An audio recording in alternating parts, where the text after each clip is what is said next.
Perkenalkan, nama saya Juliawati dari Fakultas Ekonomi dan Bisnis Prodi Manajemen.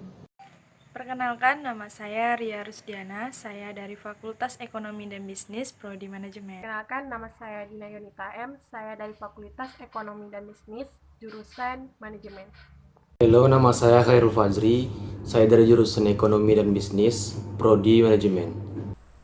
Perkenalkan, nama saya Sandra Devi, saya dari Fakultas Ekonomi dan Bisnis, Prodi Manajemen. Teori BPS. Apa itu BPS? BPS atau Badan Pusat Statistik adalah lembaga pemerintah non-departemen yang bertanggung jawab langsung kepada Presiden.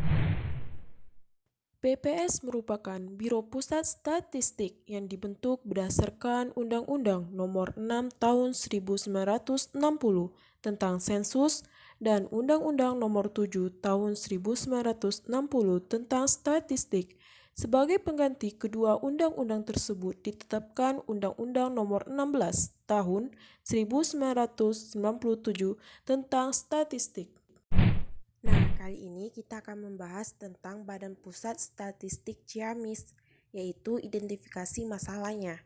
Ada beberapa macam, yaitu visi dan misi, peran, tugas, pengertian pembangunan terhadap masyarakat, indeks, serta peran pemerintah terhadap pembangunan di masyarakat Ciamis. Next, kali ini kita akan membahas tentang visi dan misi. Nah, visi mereka adalah pelapor data statistik terpercaya untuk semua. Misi mereka yaitu menyediakan data statistik berkualitas, memperkuat sistem statistik nasional, serta membangun insan statistik yang profesional.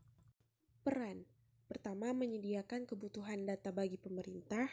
2. Membantu kegiatan statistik di departemen lembaga.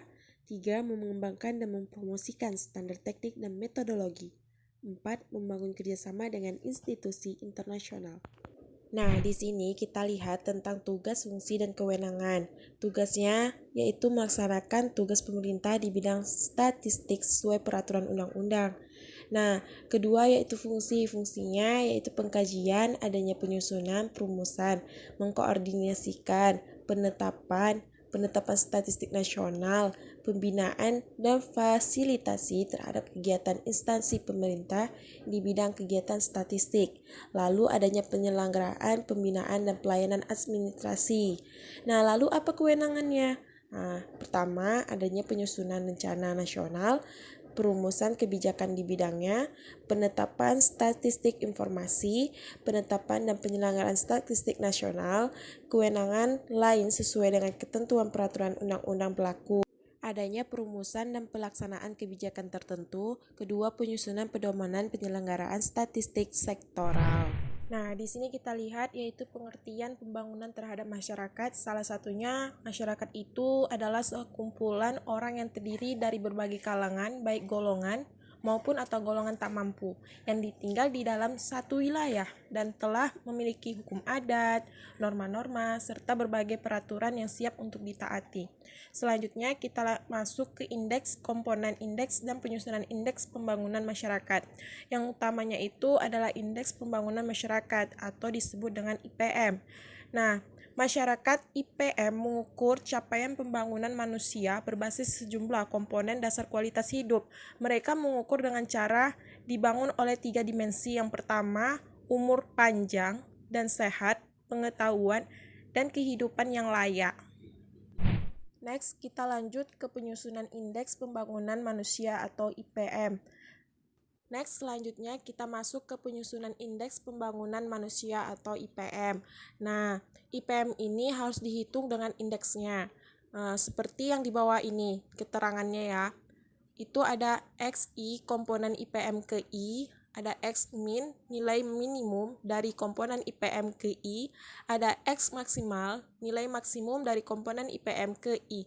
Cara menghitung indeksnya masing-masing komponen IPM digunakan batas maksimum dan minimum. Nah, selanjutnya kita masuk ke komponen indeks pembangunan manusia. Di sini ada angka harapan hidup, angka melek huruf, rata-rata lama sekolah, pengeluaran real per kapita yang disesuaikan.